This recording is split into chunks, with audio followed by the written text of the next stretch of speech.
Close your eyes for a second. Imagine करो तुम space में हो, अनंत ब्रह्मांड के बीच। ना कोई आवाज, ना कोई हवा, बस तुम और स्टार्स।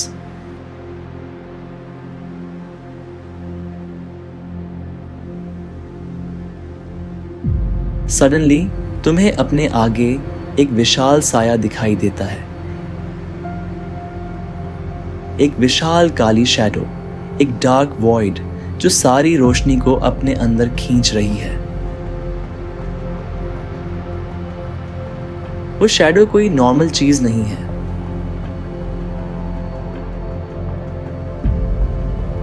वो है ब्लैक होल, एक ऐसी चीज जो कि ना सिर्फ तुम्हारी बॉडी बल्कि तुम्हारा टाइम, तुम्हारा एग्जिस्टेंस सब कुछ तोड़कर अपने अंदर समा सकती है।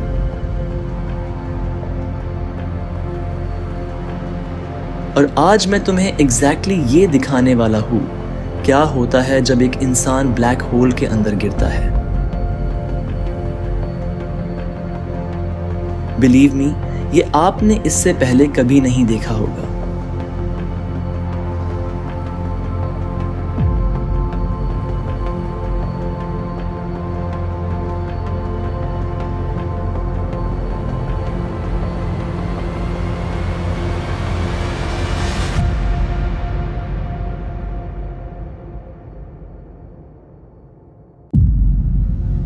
ब्लैक होल सिर्फ एक स्पेस ऑब्जेक्ट नहीं है,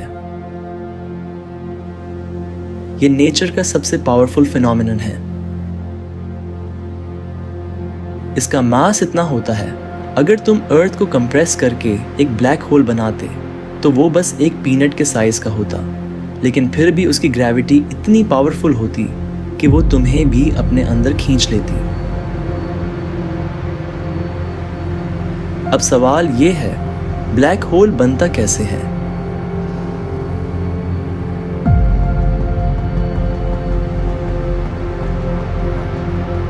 जब एक मैसिव स्टार हमारे सन से 10 से 20 गुना बड़ा अपनी लाइफ के एंड में सुपरनोवा एक्सप्लोजन करता है,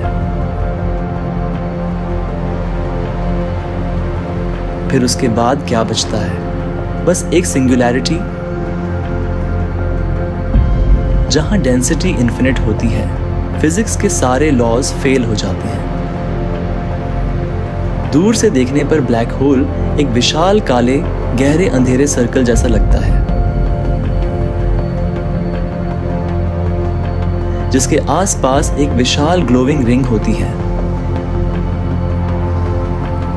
इसी ग्लोविंग रिंग को कहते हैं एक्रीशन डिस्क।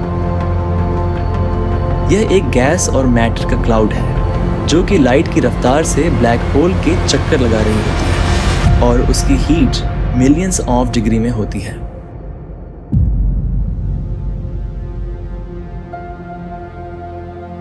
तुम एक स्पेसशिप में हो, ब्लैक होल के पास जा रहे हो।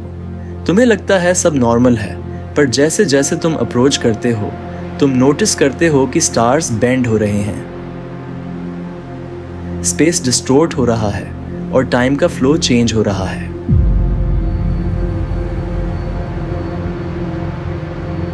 ये इफेक्ट है ग्रेविटेशनल लेंसिंग का। ब्लैक होल की ग्रेविटी लाइट को बेंड कर देती है। तुम्हें लगेगा जैसे कि तुम किसी ग्लास के स्फीयर के थ्रू देख रहे हो।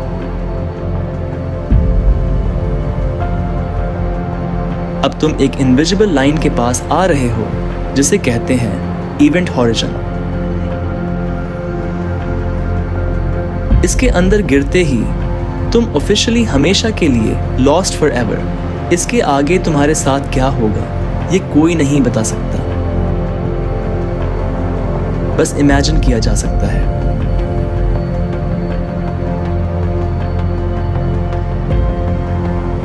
इवेंट होराइजन वो पॉइंट है जहां से लाइट भी वापस नहीं आ सकती। अगर कोई तुम्हें बाहर से देख रहा होगा तो उनके लिए तुम फ्रीज हो जाओगे और स्लोली फेड कर जाओगे। पर ऐसा क्यों? क्योंकि टाइम डायलेशन। आइंस्टाइन की रिलेटिविटी की थ्योरी के हिसाब से ब्लैक होल के पास टाइम स्लो हो जाता है। होराइजन के पास तुम्हारे लिए तुम्हारा टाइम नॉर्मल होगा, पर उनके टाइम और तुम्हारे टाइम में सेंचुरीज का डिफरेंस हो सकता है।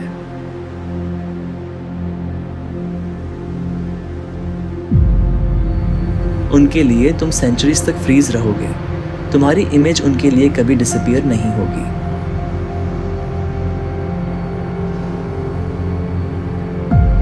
अब तुम होराइजन से अंदर गिर गए हो।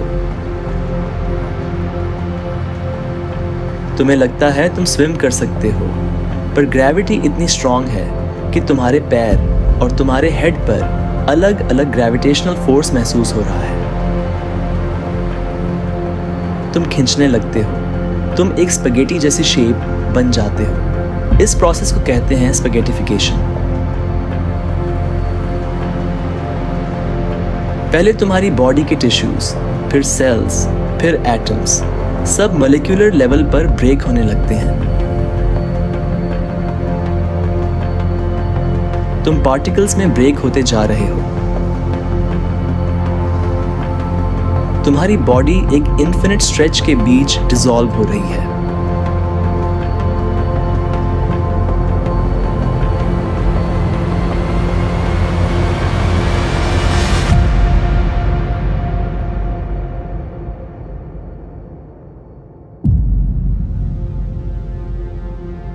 फिर तुम सिंगुलैरिटी के पास आ जाते हो, जहां स्पेस और टाइम दोनों कोलैप्स हो जाते हैं। फिजिक्स यहां खत्म हो जाती है।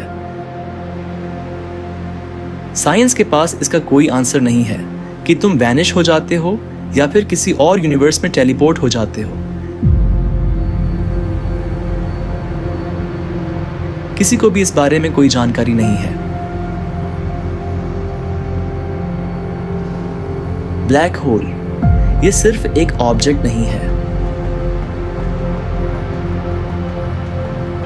ये यूनिवर्स की सबसे बड़ी मिस्ट्री है। तुम्हारे हिसाब से क्या होगा अगर कोई ब्लैक होल के अंदर गिरता है? कमेंट्स में जरूर बताओ। अगर वीडियो पसंद आई हो तो लाइक, शेयर और सब्सक्राइब करना ना भूलो। धन्यवाद।